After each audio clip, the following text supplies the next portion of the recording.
બધા લોકો પોતાના ધર્મ અને કર્મની સાથે પોતાના સંસ્કારને જાણો। બાદશાહ અકબરે એક વખત એક ગરીબ બ્રાહ્મણને ભિક્ષાવૃત્તિ કરનાર જોયા। ત્યારે બિરબલની સામે જોઈને કટાક્ષ કરતા બોલ્યા, તમારા બ્રાહ્મણ છે જેને તમે બ્રહ્મ દેવતા તરીકે માન સન્માન આપો છો તો આ ભિખારી કહેવા। બાદશાહની વાત તો બિરબલને જવાબ આપવાનું ટાળ્યું, પરંતુ બાદશાહ જ્યારે મહેલમાં ચાલ્યા ગયા ત્યારે બિરબલે તે ગરીબ બ્રાહ્મણની પાસે જઈને પૂછ્યું કે તમે કેમ ભિક્ષા માગી રહ્યા છો? જેનો જવાબ આપતા ગરીબ બ્રાહ્મણે બિરબલને જવાબ આપતા કહ્યું કે મારી પાસે ખેતીવાડી ધન નથી અને મને આ ધાર્મિક વિધિ કરવાનું જ્ઞાન પણ નથી, માટે મારા પરિવારના પોષણ માટે મારે મજબૂરીથી ભિક્ષાવૃત્તિ કરવી પડે છે। ત્યારે બિરબલે કહ્યું કે ભિક્ષા માગવાથી તમને જે રોજ કેટલા રૂપિયાની આવક થાય છે? તો તેના જવાબ આપતા બ્રાહ્મણે કહ્યું કે 6-7 રૂપિયાની આવક થઈ જાય છે। ત્યારે બિરબલે કહ્યું કે તમે કોઈ કામ મળી જાય તો તમે કામ કરશો? ત્યારે બ્રાહ્મણે હા પાડતા કહ્યું કે મારે શું કરવાનું રહે છે? એટલે બિરબલે બ્રાહ્મણને કહ્યું કે વહેલી સવારના બ્રહ્મ મુહૂર્તમાં સ્નાન કરી સ્વચ્છ થઈને દરરોજ તમારે 101 ગાયત્રી મંત્રની માળા ફેરવવાની જાપ કરવાના છે અને હું તમને દરરોજના 10 રૂપિયાની દક્ષિણા ભેટ રૂપે આપીશ। બ્રાહ્મણે બિરબલની વાત સ્વીકારી અને દરરોજ સવારે શુદ્ધ થઈને 101 ગાયત્રી મંત્રની માળા કરવા લાગ્યા અને બિરબલ દરરોજ તેને દક્ષિણામાં 10 રૂપિયા આપવા લાગ્યા।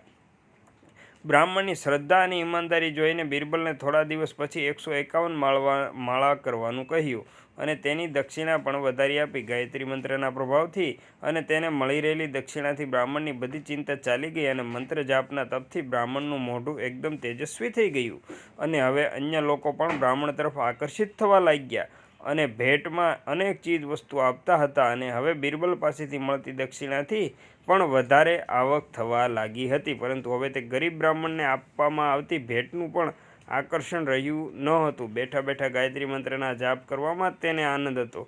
ગામ લોકો અને આજુબાજુના લોકોમાં પણ બ્રાહ્મણના તપની વાતો ફેલાવા લાગી અને લોકો બ્રાહ્મણના દર્શન કરવા આવવા લાગ્યા અને એકાદ વર્ષમાં તો તે એક ભવ્ય મંદિર અને આશ્રમનું નિર્માણ થઈ ગયું।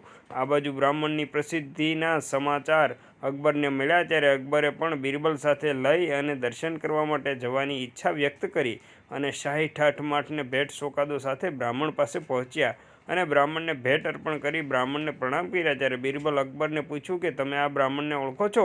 ત્યારે અકબરે કહ્યું કે ના, હું તો પહેલી વાર જ બ્રાહ્મણને મળ્યો છું। ત્યારે બિરબલે અકબરને કહ્યું કે તમે આને સારી રીતે ઓળખો છો, આ એ જ ભિક્ષાવૃત્તિ કરનાર બ્રાહ્મણ છે। તેની ખરાબ પરિસ્થિતિ જોઈને તમે કટાક્ષ કર્યો હતો અને આજે તમે પોતે જ એ ગરીબ બ્રાહ્મણને તમે નમીને આવ્યા છો। ત્યારે અકબરના આશ્ચર્યનો પાર ન રહ્યો અને બિરબલને પૂછ્યું કે આ કેવી રીતે શક્ય થયું? જ્યારે બિરબલે જવાબ આપતા કહ્યું કે ભલે તે ગરીબ હતો પણ મૂળ તો બ્રાહ્મણ જ હતા। પોતાની પરિસ્થિતિને વશ થઈને તે ધર્મની સચ્ચાઈ અને શક્તિઓથી દૂર હતા અને આજે એક ગાયત્રી મંત્ર તેને બ્રાહ્મણમાંથી બ્રહ્મ બનાવ્યા છે અને બાદશાહને પણ પોતાની સામે નતમસ્તક રહેવા માટે મજબૂર કરી દીધા છે। આમ બધા લોકો પોતાના ધર્મ અને કર્મની સાથે પોતાના સંસ્કારને જાણે તો દરેક વ્યક્તિ સફળતા પામી શકે છે। મિત્રો, વિડીયો સારો લાગે તો દરેકને શેર કરવાનું ભૂલતા નહીં। હર હર મહાદેવ।